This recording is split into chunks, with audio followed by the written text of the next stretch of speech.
Ration మీద నిన్న వచ్చింది, చూశాను, నిన్న వచ్చింది, కొంత ఇన్ఫర్మేషన్ తీసుకున్నాను, ఇంకా కూడా తీసుకుంటాను ఇన్ఫర్మేషన్. నేను ఖచ్చితంగా డైరెక్షన్స్ ఇవ్వడం జరిగింది. రైస్ తినే పంది కుక్కలు ఎవరైనా కూడా నీదే చెప్తా ఉన్నా, పంది కుక్కలతో సమానం.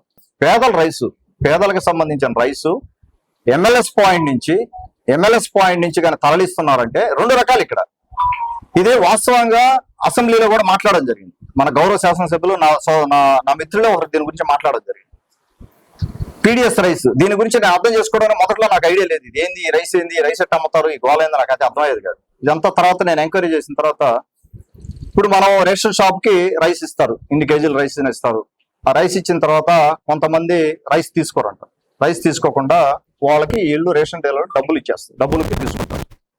తీసుకొని ఆ రైస్ ఏదైతే అతను గ్యాదర్ చేసుకున్నాడో ఆ రేషన్ డీలర్, ఇదంతా కూడా మొత్తం ఎక్కడికెక్కడ చేరాలో ఈ ఒక ప్రాపర్ వ్యవస్థ లేకుండా ఇది కంప్లీట్ గా ఇల్లీగల్ రూట్ లో కంప్లీట్ గా జరుగుతా ఉంది. ఇది రాష్ట్రం అంతా తెలుసు. ఇది ఉదయగిరి నియోజకవర్గం కాదు, రాష్ట్రం అంతా. మనం ఒకవేళ తెలిసినా తెలియనట్టు యాక్ట్ చేయాల్సిందే కానీ అందరికీ తెలుసు.